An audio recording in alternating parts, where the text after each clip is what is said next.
मेरे भाई, द्रौपदी का चीर होना मुहावरे का अर्थ। अभी जो मेरा एजेंडा है वो यही है कि सबसे पहले प्रीवियस ईयर आपके निपटा दूं सारे के सारे। तो ये इसमें डेट मैंने नहीं लिखी है, मैंने वो परीक्षा का नाम नहीं लिखा है, लेकिन हाँ ये सारे प्रीवियस ईयर हैं यूपीएससी में जितने पूछे गए। सबसे पहला काम आपका वो होना चाहिए। द्रौपदी का चीर होना मुहावरे का अर्थ क्या होगा, कोई बताएगा? नारी का अपमान करना, शर्मनाक कार्य करना, कभी समाप्त ना होना, सुंदर स्त्री। यहीं पे एक शब्द आता है आपका, क्या बोलते हैं? शैतान की आंत। शैतान की आंत, शैतान की आंत। तो शैतान की आंत का मतलब क्या होता है अगर आ जाए तो आप कहोगे सर बहुत लंबी वस्तु, बहुत लंबी वस्तु या बात, ठीक है। और अगर आ जाए द्रौपदी का चीर तो कभी समाप्त ना होने वाली वस्तु, या जो कभी समाप्त ना हो उसको द्रौपदी का वस्त्र कहा जाता है। क्वेश्चन अगला है, व्यवधान का अर्थ क्या होगा? लखनऊ में आज बारिश हुई है और खूब अच्छी सी ठंड है। व्यवधान का अर्थ मांग है, पूरा है, अधूरा है या बाधा है। तो आप कहोगे भैया हमारे काम में काहे व्यवधान डाल रहे हो? व्यवधान का मतलब होता है रुकावट। क्या होता है मेरे भाई? रुकावट होता है। व्यवधान का मतलब विघ्न होता है। व्यवधान का मतलब आप बाधा भी कह सकते हो। तो अर्थ आपका पूछा है, इसका मतलब क्या हो जाएगा? इसका मतलब यही हो जाएगा, ऑप्शन नंबर डी वाला राइट हो जाएगा, ध्यान रखेंगे। बोलो क्या क्लियर है सभी को? वेरी गुड जी। अधूरा का मतलब होता है अपूर्ण, पूरा का मतलब होता है पूर्ण, पर्याप्त, पर्याप्त, ठीक है, प्रचुर, ये सब इसके अर्थ है, ध्यान रखिएगा। अगला कह रहा कि अच्छा मांग मतलब आप मांग रहे हो, कोई याचना कर रहे हो। कांटों से भरा हुआ क्या कहलाता है बताइएगा? जो कांटों से भरा हुआ हो उसे क्या बोलेंगे? वाक्यांश के लिए एक शब्द दिएगा। कंटक का मतलब होता है कांटा। विकीर्ण का मतलब होला है अलग किया हुआ, अलग अलग किया हुआ,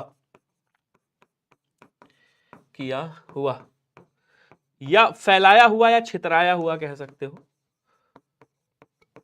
छितराया या फैलाया हुआ, ठीक है, विकीर्ण कहलाता है।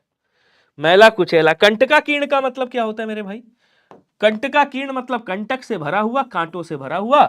डी वाला आंसर आपका क्या होगा? राइट होगा। सर ये मैं भी लखनऊ बंथरा सिकंदरपुर से हूं, ठंडी तो है आज, है ना आज हर्ष जी? आज बढ़िया ठंडी। और विवान क्या हालचाल है विहान जी? चलो शुद्ध वर्तनी कैसे लिखेंगे आ जाओ थोड़ा समझाता हूं। अगर कोई आपसे पूछे तत्व कैसे लिखेंगे, बोलो सर ऐसे। अगर आपसे कोई पूछे महत्व कैसे लिखेंगे तो ऐसे, ध्यान रखना। अगर आपसे कोई पूछे महत्वपूर्ण कैसे लिखेंगे तो बोलो सर ऐसे, ठीक है। अगर आपसे कोई पूछे महत्वाकांक्षा कैसे लिखेंगे तो ऐसे।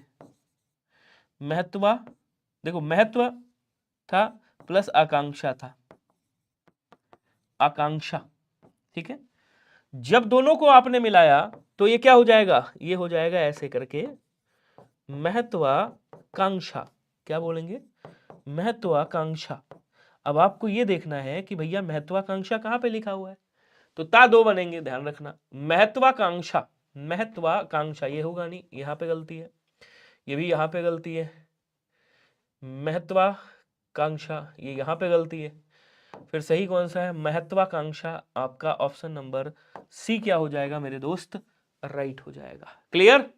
वेरी गुड, बहुत बढ़िया जी। अगला क्वेश्चन, मन को हरने वाला, मर्मांतक, मनोहर, मदमस्त, मदमयी। आंसर बताओ। गुड इवनिंग जी शिवानी साके जी।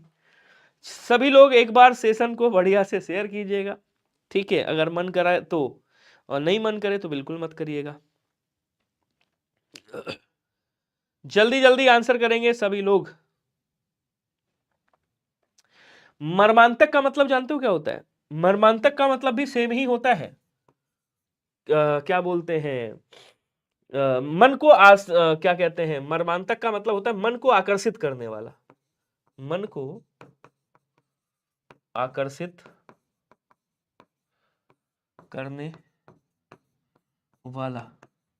तो जो मन को आकर्षित करे उसे मनमांतक कहा जाता है, मन को हरने वाले को मनोहर कहा जाता है। आंसर आपका बी वाला राइट होगा। बच्चों वाला क्वेश्चन है, आप कहोगे क्या सर ऐसे ऐसे क्वेश्चन कौन लाता है भाई? मदमस्त का मतलब जानते हो क्या होता है? अपनी धुन में मस्त रहने वाला, अपनी धुन में मस्त रहने वाला, रहने वाला क्या कहलाता है? मदमस्त कहलाता है। क्लियर है? कोई दिक्कत, कोई डाउट, कोई प्रॉब्लम, कोई परेशानी? अगला क्वेश्चन देखो।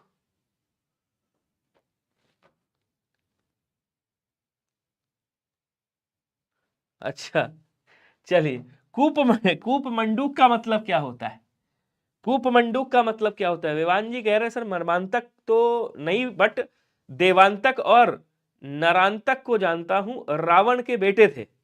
अच्छा जी, अब इधर आ जाओ। कूपमंडूक मतलब ये कुआं है और इसमें दो मेढक हैं। कूपमंडूक मतलब सीमित ज्ञान। क्या बोलेंगे? सीमित ज्ञान। अब मान लो ये कुआं है और इसमें मेढक बोल रहे हैं ये। अब इससे पूछो भैया ये नदी बह रही, इसके क्या हालचाल है? तो कहेगा हम तो कुएं में, हमें क्या पता, नदी का अपना अलग जाने। तो इसका ज्ञान कहाँ तक है? कुएं में ही सीमित है। आंसर डी वाला राइट हो जाएगा। कुएं में गिरना मतलब दुविधा में पड़ना। कैसे? कुएं में गिरने का मतलब क्या होता है? दुविधा में पढ़ना या मुसीबत में पढ़ना कह सकते हो। मुसीबत में पढ़ना, ठीक है। चलिए आगे बढ़ेंगे। अशुद्ध शब्द कौन सा है? अनुसुईया, ऐनक, संकट और संशय। क्वेश्चन अच्छा है, आप लोग आंसर बताओ जल्दी से। किसकी बात कर रहा है? अशुद्ध शब्द की बात कर रहा है। इसमें से सॉरी, अशुद्ध शब्द कौन सा होगा बताइएगा। जल्दी जल्दी आंसर करो भैया, सभी लोग स्पीड में। आज लग रहा है ठंडक का सब मजे ले रहे हैं। आज कोई सब चाय पकौड़ी खा रहे हैं। आज सोचे होगे आज बहुत ठंड है, कहाँ लाइब्रेरी में जाएंगे, विनय भैया की क्लास पढ़नी पड़ेगी, इससे बढ़िया चलो घर ही में रहो। ठीक है, आपने कहा सर अनुसुईया सही लिखा हुआ है, ऐनक सही लिखा हुआ है, संशय सही लिखा हुआ, बस संकट ऐसे नहीं लिखना। संकट आपको लिखना है तो कैसे लिखोगे? संकट ऐसे लिख देना, ये सही हो जाएगा। ऑप्शन नंबर सी कर दीजिएगा राइट। सभी का सी आया है क्या? बताओ जल्दी से। वेरी गुड, बहुत बढ़िया। हाँ जी, चलो अगला देखो। निम्नलिखित में से सभी शब्द पुल्लिंग हैं। इसमें से ऐसे कौन से शब्द हैं जो सभी पुल्लिंग हो? संचार, पालन, ग्रीवा, मनुष्यत्व, बनावट, रौनक, ये दोनों स्त्रीलिंग शब्द हैं। ठीक है। पतलून, झल्लाहट, अक्षुणता, स्त्रीलिंग शब्द है। प्लेटफॉर्म, प्राधिकरण, गिरोह, संचार, पालन, ग्रीवा, स्त्रीलिंग शब्द है। आंसर आपका ये वाला राइट हो जाएगा, पुल्लिंग है, डी वाला। बाकी जिनको मैंने वो नहीं किया है वो सब पुल्लिंग है। ठीक है ना, ये भी पुल्लिंग है आपका। और इसको एक लाइन में मैं फिर देता हूं, देखिएगा। मिनट, 1 मिनट का समय दीजिएगा बस। ठीक है,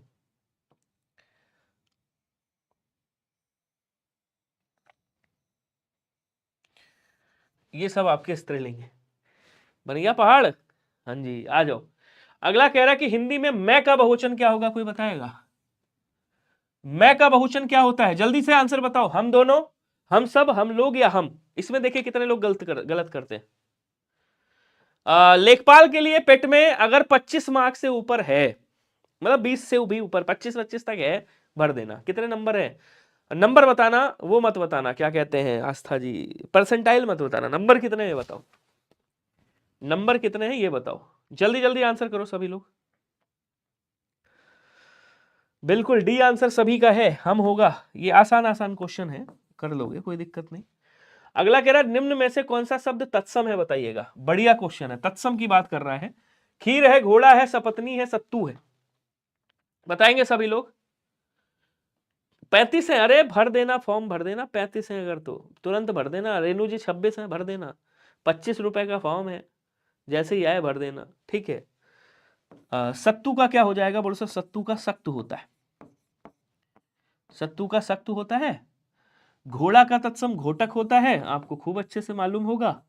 और खीर का क्षीर होता है, ये भी आपको खूब अच्छे से मालूम होगा। ये सब आपके तत्सम शब्द हैं, ध्यान रखिएगा। ठीक है, लेकिन ये जो सपत्नी है ये तत्सम शब्द होता है। इसका मतलब क्या होता है?